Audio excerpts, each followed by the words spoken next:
लेकिन इस पे मैं ये चीज़ कहूँगा कि ये बिल्कुल प्रोडक्टिव है और इसके लिए हमें एक सिस्टम में आने की ज़रूरत है। सिस्टम में जब नहीं है तो आप छोड़ दें रियल एस्टेट को, किसी भी ट्रेड को ले लें, अचानक से आप उसकी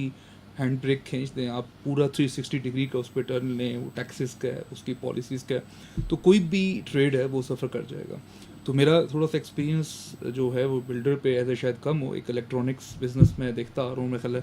हम जो मल्टी नेशनल कंपनीज़ हैं और जो लोकल हमारे ब्रांड्स हैं उनको देख रहे हैं, तो ये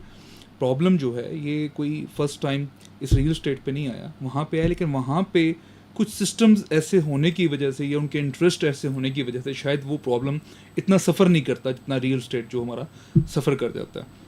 अगर थोड़ा सा मेरे में याद हो कि अभी जो आपने मनी लॉन्ड्रिंग का बीच में दिया 2023 के सितंबर में,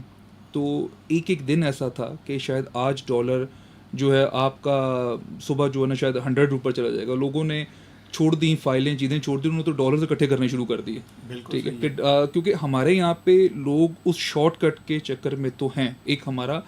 जो है मिजाज ये ऐसा एक है। मिजाज बिल्कुल ऐसा है कि हम लोग कहते हैं कि ऐसा कुछ आ गया, तो जब वो फाइल इस जो वो ऐसा लेकर आता है ट्रेड की, चाहे वो एक फेक फाइल मार्केट में फेंके और फाइल्स उठा ले, तो वो उसको नजर आएगी रातों रात डबल हो रही है, वो पैसा उसमें डालेगा।